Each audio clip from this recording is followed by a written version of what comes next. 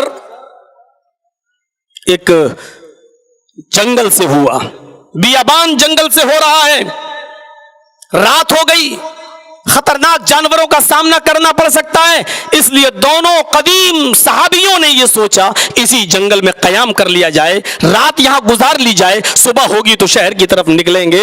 حضرت عمر فاروق اور حضرت عمار دونوں اسی جنگل میں آرام کرنے لگتے ہیں، دونوں سو جاتے ہیں۔ فجر کی نماز پڑھنے کے لیے دونوں صحابی اٹھتے ہیں۔ بخاری شریف کے صفحات پر یہ منظر دیکھیے، حضرت عمر بھی فجر کی نماز پڑھنے کے لیے اٹھ رہے ہیں۔ حضرت عمر اور حضرت عمار یہ دونوں جب صبح فجر کی نماز پڑھنے کے لیے اٹھتے ہیں تو اتفاق دیکھیے دونوں ہی صحابی فجر کی نماز پڑھنے کے لائق نہیں رہے۔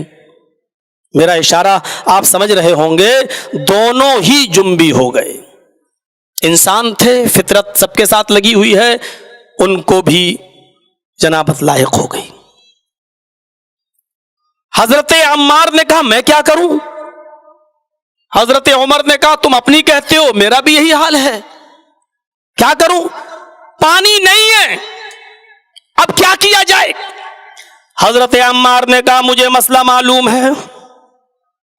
حضرت عمر نے کہا اگر نبی اکرم صلی اللہ علیہ وسلم کا مسئلہ معلوم ہے اور نبی اکرم کی طرف سے کوئی چیز آئی ہوئی تو مجھے بھی بتاؤ، مجھے نہیں معلوم۔ حضرت عمار نے کہا اللہ کے نبی نے فرمایا، اور قرآن کی آیت بھی موجود ہے، فَإِن لَمْ تَجِدِ الْمَاءَ فَتَيَمَّمُوا صَعِيدًا، جب تمہیں وضو کے لیے پانی نہ ملے تو تم تیمم کر لیا کرو۔ حضرت عمر نے فرمایا اے عمار، یہ تو وضو کے لیے تیمم کا معاملہ ہے، ہمیں وضو کے لیے نہیں، ہمیں تو غسل کی ضرورت پڑی ہے۔ قرآن کی آیت ہمیں یہ بتلا رہی ہے اور نبی اکرم کا فرمان بھی ہمیں یہ بتلا رہا ہے، جب وضو کے لیے پانی نہ ملے تو تیمم کر لو، لیکن ہمیں وضو کی ضرورت نہیں، ہمیں تو غسل کی ضرورت ہے، ہمیں تو جنابت لاحق ہوئی ہے، اب غسل کے لیے کوئی وجہ ہو تو بتاؤ، کوئی مسئلہ معلوم ہو تو بتاؤ۔ حضرت عمار نے کہا نہیں مجھے یہی معلوم ہے۔ حضرت عمر نے ریجیکٹ کر دیا، نہیں یہ تو وضو کا معاملہ، ہمیں غسل کی ضرورت ہے۔ تو حضرت عمار نے کہا تو اب تو اس زمانے میں ٹیلی فون بھی نہیں تھا، فوراً رات کے 2 بجے معلوم کر لو جرجی صاحب بچہ پیدا ہوا کل کیا نام رکھوں۔ اس زمانے میں تو ٹیلی فون بھی نہیں تھا، یہ تار کا بھی زمانہ نہیں تھا، چلو ایک ہفتے میں مسئلے کا جواب آ جائے گا، لیٹر کا بھی زمانہ نہیں تھا۔ اب کیا کیا جائے سوائے اس کے کہ اجتہاد اور سوائے اس کے کہ قیاس لگایا جائے، اس کے علاوہ اور کیا راستہ تھا؟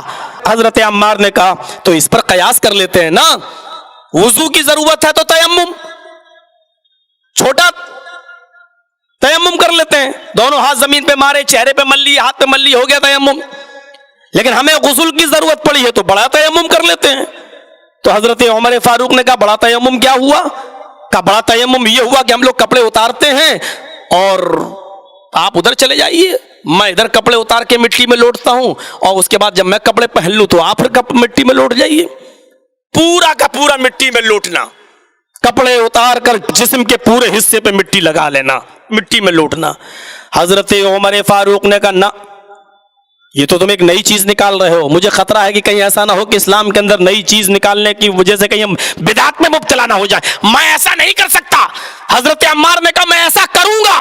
حضرت عمر نے کہا تمہارا قیاس، تمہارا اجتہاد اگر یہ کہتا تو کرو۔ کہا تم کیا کرو گے؟ کہا میں پانی کا انتظار کروں گا، صبح ملے گا، شہر میں ملے گا، سب سے پہلے میں غسل کروں گا اور جب پانی ملے گا غسل کروں گا، اسی وقت میں نماز پڑھوں گا۔ حضرت عمار کہتے ہیں، بخاری کے الفاظ ہیں، تمرغت کما تمرغ الدابہ، میں زمین کے اوپر ایسا الٹ پلٹ کیا، ایسا الٹ پلٹ، ایسا زمین کے اوپر لوٹا جیسے چوپایا زمین کے اوپر لوٹتا ہے، اپنے آپ۔ انہوں نے نماز پڑھ لی۔ حضرت عمر فاروق شہر میں چلے گئے، صبح پانی ملا تب انہوں نے غسل کر کے نماز کی پڑھی، یعنی قضا۔ جب دونوں کا سفر ختم ہوا اور دونوں جب نبی اکرم صلی اللہ علیہ وسلم کے پاس پہنچے 2 4 5 6 دن کے بعد، تو دونوں نے اپنے اپنے سفر کا حال پیش کیا۔ اللہ کے نبی نے کہا اچھا ایسا ہو گیا تھا؟ کہا پھر کیا کیا؟ کہا اللہ کے نبی ان سے پوچھو انہوں نے کیا کیا۔ کہا عمار کیا کیا؟ حضرت عمار نے کہا اللہ کے رسول میں نے اپنے جسم کو پورا کا پورا زمین پر لوٹ لیا، اس میں ایسا لٹایا جیسے چوپایا لوٹتا۔ آپ نے کہا عمار تم نے غلط کیا۔ دیکھیے قیاس، اور وہ بھی ایک صحابی کا۔ حضرت نبی اکرم کیا کہہ رہے ہیں؟ عمار تم نے غلط کیا۔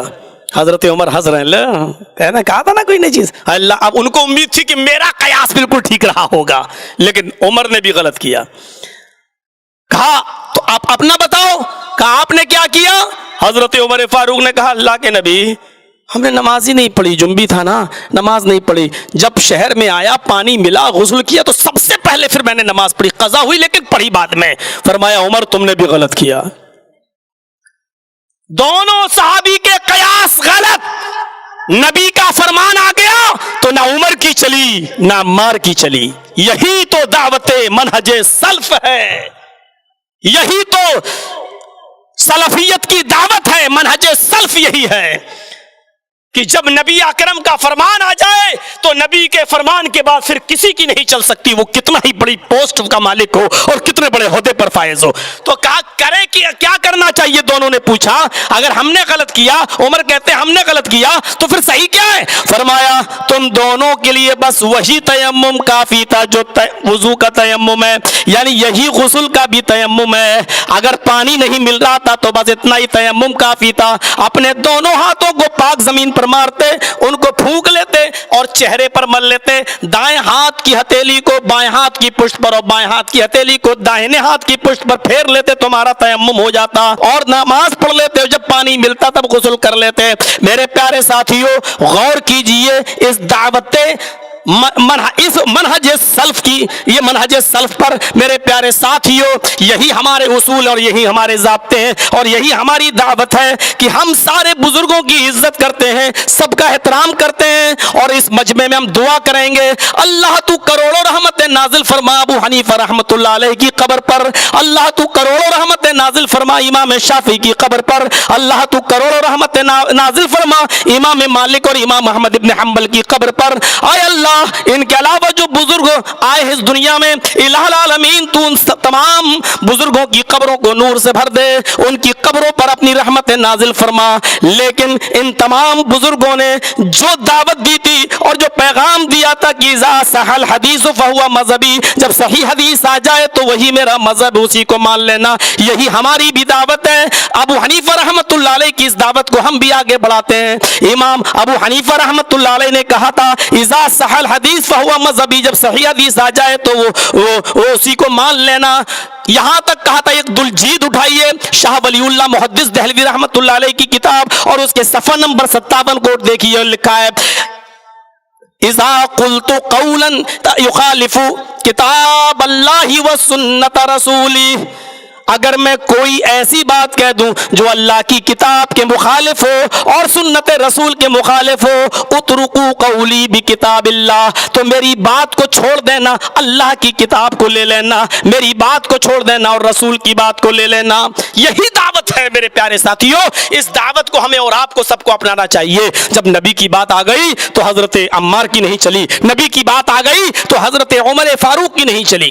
آپ دیکھیے حضرت عمر فاروق نے قیاس لگایا، اللہ کے نبی کا مہر اس سے زیادہ نہیں تھا، نبی کی بیٹیوں کا مہر اس سے زیادہ نہیں تھا، نبی کے زمانے میں جتنے نکاح ہوئے ان کا مہر اس سے زیادہ نہیں تھا، تو انہوں نے سب سے زیادہ مہنگا مہر دیکھا تو سب سے زیادہ مہنگا مہر 400 درہم پر ملا۔ 400 درہم سے زیادہ کوئی مہر ہوا ہی نہیں۔ تو حضرت عمر فاروق رضی اللہ تعالیٰ عنہ نے منبر پر کھڑے ہو کر خطبہ دے دیا اور خطبے میں یہ اعلان کر دیا کہ میں نے نبی کا نکاح دیکھا ہے، میں نے صحابہ کا نکاح دیکھا ہے، میں نے نبی کی بیٹیوں کے نکاح دیکھے ہیں، میں نے نبی کی بیویوں کے نکاح میں نبی نے کتنا مہر دیا میں نے دیکھا ہے، صحابہ کے نکاح پر بھی ہماری نظر ہے، 400 درہم سے زیادہ کسی نے مہر نہیں دیا، نہ نبی نے اپنی بیویوں کو نہ نبی کی بیٹیوں کو دیا گیا اور نہ نبی کے زمانے میں ہونے والے صحابہ کرام کے نکاح میں کسی نے دیا.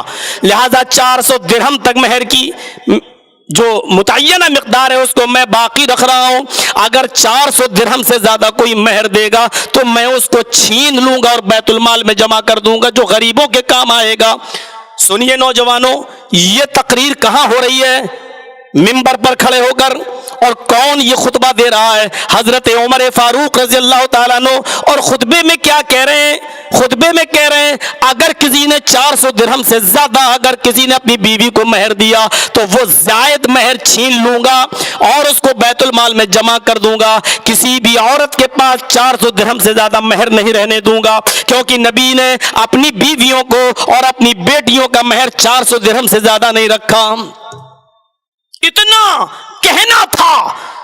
حضرت عمر نماز جمعہ پڑھاتے ہیں اور جمعے کا خطبہ دے کر جب ممبر سے اترتے ہیں اور نماز پڑھاتے ہیں، سنیے نوجوانوں، جیسے ہی نماز جمعہ پڑھاتے ہیں اور ختم کرتے ہیں السلام علیکم ورحمت اللہ، السلام علیکم ورحمت اللہ، ایک بوڑھی عورت مسجد کے اندر تشریف لاتی ہے. وہ موزے پہنے ہوئے ہے، ہاتھوں میں داستانے پہنے ہوئے، وہ مسجد میں آتی ہے اور جھکی ہوئی نظروں سے کہتی ہے امیر المومنین آپ نے غلط فیصلہ دیا ہے، امیر المومنین مہر کے معاملے میں آپ نے غلط حکم دیا ہے، آپ کے حکم کو سب سے پہلے میں ریجیکٹ کرتی ہوں، نہیں مانتی.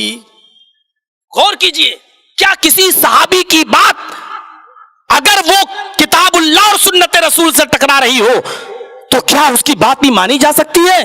ذرا غور کرو، اس عورت نے مسجد کے اندر کہا امیر المومنین اپنے جملے واپس لو، آپ کی بات قرآن سے ٹکرا رہی ہے. حضرت عمر بیٹھے تھے، کھڑے ہو گئے، کہنے لگے اس خاتون کو اندر لائیے، با پردہ ہے. اے ماں کیا ہوا؟ میری غلطی بتا دے، میں نے یہ فیصلہ جو سنایا ہے کتاب اللہ کے خلاف کہاں ہے، حدیث رسول کے خلاف کہاں ہے؟ اس عورت نے کہا عمر امیر المومنین شاید آپ نے قرآن نہیں پڑھا، اور اگر پڑھا ہے تو شاید آپ کو یاد نہیں ہے. اللہ فرماتا ہے وَآتَيْتُمْ إِحْدَاهُنَّ قِنْطَارًا فَلَا تَأْخُذُوا مِنْهُ شَيْئًا. وَآتَيْتُمْ إِحْدَاهُنَّ قِنْطَارًا، اگر تمہارا شوہر تم میں کسی بھی بیوی کو ڈھیر سارا مال دینا چاہے، بہت سارا مال دینا چاہے، زمین و جائیداد اس کے نام الاٹ کرنا چاہے، سب کچھ دینا چاہے، جتنا مال چاہے، قنطارن بے شمار مال دینا چاہے، جتنا بھی مال دینا چاہے وہ دے سکتا ہے. فلا تاخذوا منہ شیئا، اور یہ بھی کہہ دیا کہ اس مال میں سے تم کچھ بھی نہیں لے سکتے، وہ عورت ہی کا حق ہے، وہ عورت ہی کے پاس رہے گا، عورت اس کی مالک ہے. اے امیر المومنین آپ نے یہ کیسے کہہ دیا کہ 400 درہم سے زیادہ عورت کو جو مہر دے گا میں اس کو چھین لوں گا؟ نہیں، آپ اپنے جملے واپس لیجئے. الفاظ ہیں حضرت عمر فاروق نے وہاں جمعے کے خطبے میں آگے بیٹھے ہوئے، آگے صف میں بیٹھے ہوئے لوگوں سے پوچھا اس بوڑھی عورت نے جو بیان دیا ہے، جو قرآن کی آیت سنائی ہے، کیا یہ آیت قرآن میں موجود ہے؟ لوگوں نے بتایا ہاں. اے امیر المومنین یہ آیت قرآن میں موجود ہے. حضرت عمر فاروق دوبارہ ممبر کے اوپر کھڑے ہوتے ہیں. سنو جمعہ کا خطبہ ہو چکا ہے، سنو جمعہ کا خطبہ ہو چکا. حضرت عمر اپنے جملے واپس لینے کے لیے دوبارہ ممبر کے اوپر کھڑے ہوتے ہیں اور کہتے ہیں اصابت امرات واخطا رجل، عمر سے غلطی ہو گئی اور اس عورت نے درست بات کی ہے. آج کے بعد اس عورت کے قانون کو مانا جائے گا. اس عورت نے جو قرآن کی آیت پیش کی، قرآن کی آیت کے آ جانے کے بعد اب عمر کا فتویٰ نہیں چلے گا. میں اپنے جملے واپس لے رہا ہوں. میرے پیارے ساتھیوں، یہی تو دعوت سلفیت ہے، یہی تو منہج صحابہ ہے. سب کو مانو، سب کی عزت کرو، سب کا احترام کرو میرے بھائیوں. لیکن جب بات رسول کی آ جائے اور کسی کی بات رسول کی بات سے ٹکرا جائے تو رسول کا ادب و احترام نہ چھوڑنے پائے، اور رسول کی بات کو سر سے نیچے نہ گرائیے، اور دوسروں کی بات اگر گر رہی ہے تو گر جانے دو، لیکن رسول اللہ صلی اللہ علیہ وسلم کی بات نہیں گرنی چاہیے. اور یہی اصول تو ہمیں قرآن نے بتایا ہے، یہی اصول تو ہمیں قرآن نے بتایا ہے. فلا وربک لا یؤمنون حتی یحکموک فیما شجر بینہم. ثم لا يجدوا في انفسهم حرجا مما قضيت ويسلموا تسلیما. تیرے رب کی قسم اے محمد صلی اللہ علیہ وسلم، آپ کے رب کی قسم، یعنی اللہ اپنی قسم کھا رہا ہے، اے محمد صلی اللہ علیہ وسلم آپ کے رب کی قسم، یعنی مجھے قسم ہے اپنے عزت و جلال کی، یہ دنیا میں لوگ اس وقت تک مومن نہیں ہو سکتے جب تک کہ وہ آپ کے فیصلے کو، آپ کی زبان سے نکلنے والے فیصلے کو، آپ کی زبان سے نکل جانے کے بعد من وعن ہو بہو سیم ٹو سیم پوری طریقے سے تسلیم نہیں کر لیتے، ایکسپٹ نہیں کر لیتے، سویکار نہیں کر لیتے، یہ مومن نہیں ہو سکتے ہیں. اور آپ کا فیصلہ آ جانے کے بعد اپنے دل میں تنگی بھی محسوس نہ کریں. فیصلہ تو مان رہے ہیں لیکن دل میں یہ آ گیا کاش یہ ایسا نہیں ایسا ہوتا تو کتنا اچھا ہوتا، کاش ایسا نہیں ایسا ہوتا تو کتنا اچھا. اگر اتنی سی تنگی بھی ہمارے دل میں آ گئی ثم لا یجدوا فی انفسہم حرجا مما قضیت، نبی کے فیصلے کے بعد اگر تنگی آ گئی تب بھی مومن نہیں. ویسلموا تسلیما، جب تک کہ آپ پوری طریقے سے اس کو تسلیم نہیں کر لیتے ہیں. مجھے آپ کے ٹائم کا بہت خیال ہے، میں قانون کو اپنے ہاتھ میں بھی نہیں لینا چاہتا لیکن دل چاہتا کہ ایک واقعہ اور سنا دوں اور اس کے بعد میں اپنی بات کو آگے بڑھاؤں. ایک شخص حضرت عثمان کے پاس آیا، میں صحابی کی بات بتا رہا ہوں، یہ میں بتانے کی کوشش کر رہا ہوں جب قرآن اور حدیث آ گئی تو صحابہ اپنے مقدمے واپس لے رہے ہیں، اپنے جملے واپس لے رہے ہیں، اپنی باتیں واپس لے رہے ہیں. تو صحابہ سے بڑھ کر بزرگ اور کون ہو سکتا ہے؟ صحابہ سے بڑھ کر با اعتماد کون ہو سکتا ہے؟ اور صحابہ سے بڑھ کر یقین کس پر کیا جا سکتا ہے؟ ان سے بڑھ کر آئیڈیل اور نمونہ کون ہو سکتا ہے؟ آئیے ایک چیز اور عثمان غنی کے تعلق سے بتا دوں. ایک شخص ان کے پاس مسئلہ لے کر آتا ہے، کہتا ہے امیر المومنین ایک گڑبڑ ہو گئی. کہا کیا ہوا؟ کہا میری شادی کو 6 مہینے ہوئے. حضرت عثمان نے جذبات میں آ کے کہہ دیا اللہ برکت دے. ارے برکت دے؟ پہلے سنیے تو کیا ہوا. کہا کیا ہوا؟